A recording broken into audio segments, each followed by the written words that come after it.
Hello coders, welcome to episode 160 of the How to Code Well podcast. When you get this, it'll be probably the 9th of June on Thursday.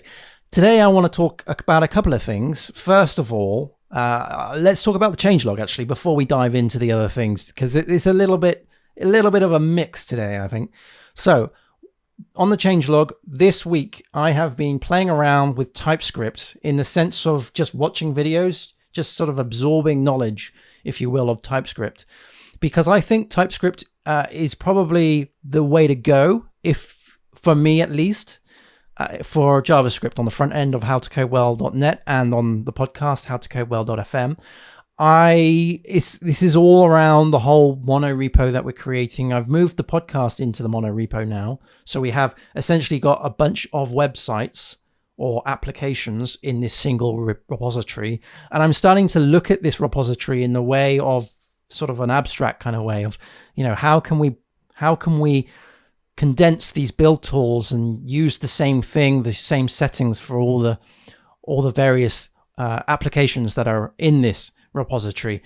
And one thing is JavaScript is so weakly typed, obviously, just by standard, that it would be nice to bring this into the pipeline and have some actual type safety going on there, and also work with build tools for Java, specifically for JavaScript. We are using JavaScript quite lightly. It's actually used more in the content management system than it is on the actual front end. But it's just, there's that, and there's the other reason of I just want to scratch an itch and actually see what is all how good it is. I have used other JavaScript type safe stuff before. I've used, is it called Flow? I haven't used it in a long time. It's that thing built, I believe, by Facebook. Someone in the chat will probably, in the comments, will correct me there. But I was playing with that, I think, about a year ago, maybe 2 years ago, and it's okay. I kind of just left it, to be honest. But the type safety of TypeScript, and I've been hearing all sorts of really good things. And also I've been noticing more jobs request TypeScript instead of JavaScript. So instead of having JavaScript on the job description, they have TypeScript. Yeah. So yeah, just to say that I know it, I wouldn't mind playing around with it. And we'll be doing this on stream as well. So that's pretty cool. So that's coming up. I've also been playing around in the evenings with Kubernetes on the Linode host, and it's the LKE cluster I've been playing around with. So far, so good. Yeah, I'm wanted to move away from AWS if I can, and I was just having a little play around with Linode and playing around with the way in which they have Kubernetes, the Kubernetes clusters, and I was using Terraform for that as well. It went okay. It went perfectly fine. So we're probably going to be going down that road for the whole deployment phase. I mentioned that last time. We're in the deployment phase of the staging site of howtocodewell.net. We've also added the podcast in. I did that last week. That was last weekend, I believe. Or was it? We had the Jubilee weekend, so I didn't stream on Sunday. So I think I did it on the Friday or the Thursday or even the Saturday. I can't even remember what I had for breakfast this morning. So anyway, we moved the podcast site into the mono repo. And so that's going to be kicking about in one of the clusters that I'm playing around with. But we haven't got to that point yet. So again, another thing that I might play around with on stream. Who knows? I have an update to the HPDevOne laptop. When I talked about it last time in the last show, I mentioned that it was only for like pre-orders at the minute, and I mentioned that there wasn't any information on the I/O stuff. Typically, as soon as I released that podcast, they released the information of those things. So it's got, as I thought, it's got 64 gigabytes of RAM. That is what you can add to. There's 2 DIMM slots in this laptop, and it comes with 16 gigabytes as standard, but you can upgrade it to 64 gigabytes of RAM, which is, for me, brilliant. They have released their information on the I/O, so I'll just go through those quickly. So there's 2, they're calling it super speed USB Type-C 10 gigabyte signaling rate. and USB power delivery ports, and a display port 1.4. There's also, which is very strange to me, two, they call it super speed, USB type A 5 gigabyte, 5 Gbps signaling rate ports as well. One can be used for charging. Why USB type A? I have no idea why we don't just use type C.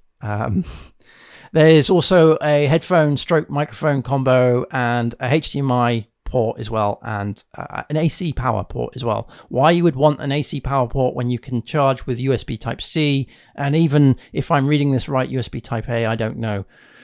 To me, I would prefer no USB type A's, all the USB type C's I can possibly fit.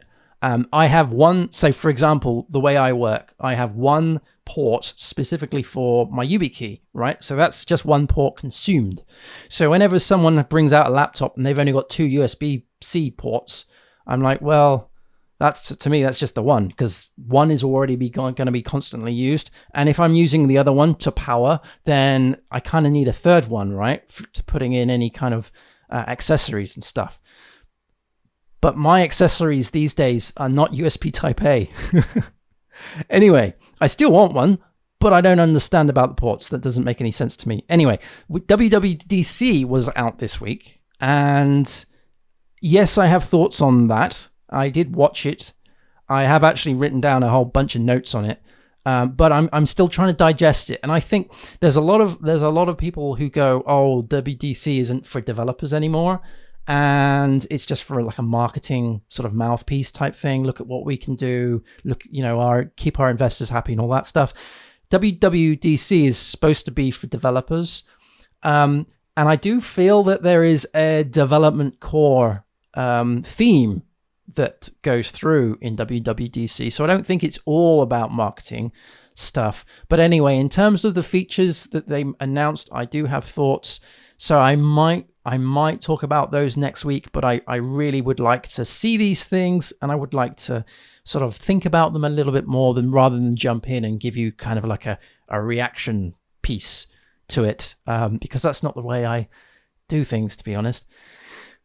Speaking of WWDC, one thing I will say, I mean, to be honest, everybody who gets this will know what happened in WWDC, in terms of just seeing the feature set that they have. So you would know, it's no spoiler, that they would have the M2 out. And that's quite interesting, because there is a project that I was reading today on this morning, and it's called the, if I can just get this right, bear with me a minute, M1 Windows Project.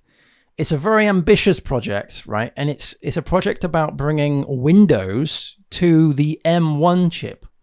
And it's a project made by, I'm going to butcher this name, Amarioguy, right? Amarioguy. I'll put links in the show notes to this Git repo or this Git page. And yeah, I'm interested. I'm not a Windows guy, right? I'm not a Windows guy, but I like the thought of having the power of M1 on other things.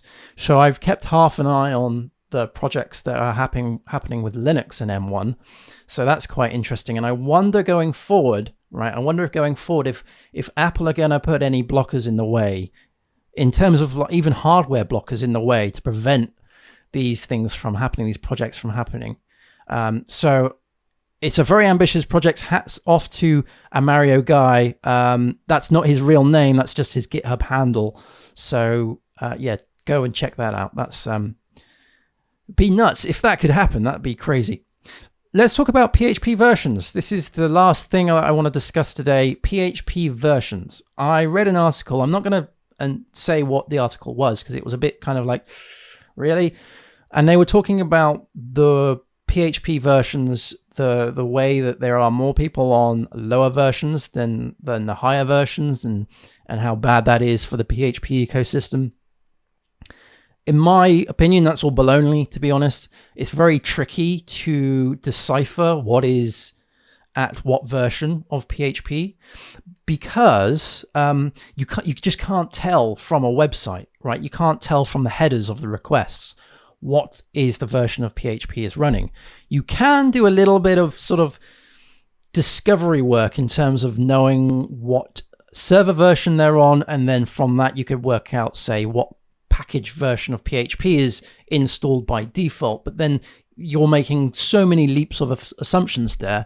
The only real way of getting some guideline, and again, this is just a very it's just a guideline. You can't say that this is the exact figure, is, in my opinion, looking at Packagist, because Packagist has a statistics page. I'll put it in the links in the show notes below, packagist.org/PHP statistics.